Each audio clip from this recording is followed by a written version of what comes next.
NRI और OCI card holders के लिए एफसीआरए बिल 2026 में आखिर क्या बदल गया है। आज के इस वीडियो में ये सारी चीजें हम आपको अच्छे से आसान लैंग्वेज में एक्सप्लेन करेंगे। मान लीजिए आपकी क्लास में दो दोस्त हैं, अमन और जॉन। अमन अपने घर से टिफिन लाता है, लेकिन जॉन बाहर की किसी बेकरी से केक लेकर आता है। टीचर जॉन से पूछती है कि ये केक कहाँ से आया, क्या ये सेफ है। ठीक ऐसा ही कुछ हमारे देश में एफसीआरए कानून करता है। अगर आप विदेश में रहते हैं और भारत में किसी एनजीओ या सोशल वर्क में पैसा भेजना चाहते हैं, तो भारत सरकार पहले ये देखती है कि आपका पैसा घर का यानी डोमेस्टिक है या फॉरेन का है। और अभी 2026 में एफसीआरए कानून में कुछ नए और बड़े बदलावों का प्रस्ताव रखा गया है। ऐसे में अगर आप एनआरआई या ओसीआई कार्ड होल्डर हैं, तो क्या आपके दान देने पर कोई असर पड़ेगा? चलिए आज की इस 5 मिनट के वीडियो में आपको सारी चीजों को आसान भाषा में समझाते हैं और साथ ही ये भी बताते हैं कि अगर आपको ये सारी चीजें करनी है तो किन बातों का ध्यान रखना है। तो बने रहिए वीडियो के एंड तक। हाय, मेरा नाम है दामिनी सिंह और आप मुझे देख रहे हैं एनबीटी टेकेट पर। सबसे पहले आज की इस वीडियो में एक कंफ्यूजन दूर कर लेते हैं। हम आम बोलचाल में विदेश में रहने वाले हर भारतीय को एनआरआई बोलते हैं, लेकिन कानून की नजर में दो अलग अलग ग्रुप हैं।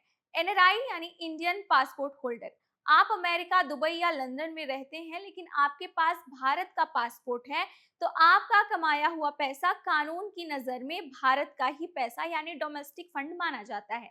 आपको एफसीआरए के झंझट में पड़ने की बिल्कुल जरूरत नहीं है। आप भारत के किसी भी छोटे बड़े एनजीओ या चैरिटी को आराम से दान दे सकते हैं। अब आते हैं ओसीआई या पीआईओ फॉरेन पासपोर्ट होल्डर पर। आपने विदेशी नागरिकता तो ले ली है और आपके पास विदेशी पासपोर्ट भी है, चाहे वो ओसीआई कार्ड ही क्यों ना हो। ऐसे मामलों में आपके पैसा कानून की नजर में फॉरेन सोर्स यानी विदेशी चंदा बन जाता है। आप सिर्फ उसी एनजीओ को पैसा दे सकते हैं जिसके पास भारत सरकार का स्पेशल एफसीआरए लाइसेंस हो। अब बात करते हैं एफसीआरए अमेंडमेंट बिल 2026 की। सरकार ने इसमें दो तीन बड़े बदलावों का प्रस्ताव रखा है। पहला बदलाव, लाइसेंस खत्म तो संपत्ति सरकार, जिसे डेजिग्नेटेड अथॉरिटी कहा गया है। यानी अगर किसी एनजीओ का एफसीआरए लाइसेंस रद्द हो जाता है या वो टाइम पर रिन्यू नहीं कराते, तो उस एनजीओ की वो सारी संपत्ति, जैसे विदेशी चंदे से बना हुआ स्कूल, अस्पताल या जमीन, इन सभी चीजों को संभालने के लिए सरकार एक डेजिग्नेटेड अथॉरिटी यानी सरकारी अफसर बिठा देगी। अब बात करते हैं दूसरे बदलाव की, जो है 10 लाख रुपए का नियम। अब एनजीओ को अपना लाइसेंस चालू रखने के लिए पिछले 2 सालों में कम से कम 10 लाख रुपए के विदेशी चंदे का इस्तेमाल दिखाना होगा। अगर कोई छोटा एनजीओ इससे कम में काम करता है, तो उसका लाइसेंस रिन्यू होना मुश्किल हो सकता है। अब बात करते हैं तीसरे बदलाव की, जो है सजा कम नियम सख्त। एफसीआरए के छोटे मोटे नियमों के उल्लंघन पर जेल की अधिकतम सजा 5 साल से घटाकर सीधा 1 साल कर दिया गया है, लेकिन चेकिंग और रिपोर्टिंग बहुत ही ज्यादा सख्त हो जाएगी।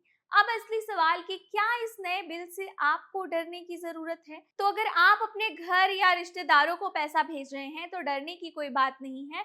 अपने माता पिता, भाई बहन या रिश्तेदारों को घर खर्च के लिए पैसे भेजना एफसीआरए के अंदर आता ही नहीं है।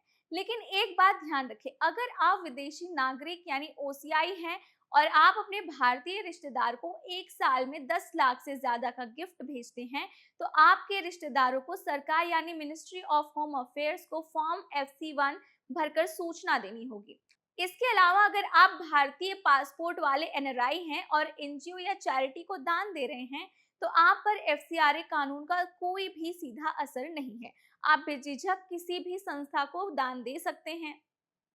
एनजीओ को बस आपके पासपोर्ट की कॉपी अपने रिकॉर्ड में रखनी होगी डिटेल्स के तौर पर। विदेशी पासपोर्ट वाले ओसीआई पर बड़ा असर देखने को मिलेगा, क्योंकि नया बिल पास होने वाला है और इसके बाद बहुत छोटे एनजीओ के एफसीआरए लाइसेंस भी रद्द हो सकते हैं या बंद भी हो सकते हैं। इसलिए दान से पहले हमेशा चेक करें कि उस एनजीओ का एफसीआरए बैंक अकाउंट एक्टिव है या फिर नहीं। तो पूरी बात का निचोड़ 3 लाइनों में कुछ इस तरह है कि भारतीय पासपोर्ट यानी जो एनआरआई है, आपका पैसा देसी है, बिना किसी टेंशन के आप इसे किसी भी एनजीओ में दान दे सकते हैं। इसके अलावा जो ओसीआई होल्डर्स हैं जिनके पास विदेशी पासपोर्ट है, आपका पैसा विदेशी चंदा है। हमेशा संस्था या एफसीआरए लाइसेंस देखकर ही दान दें।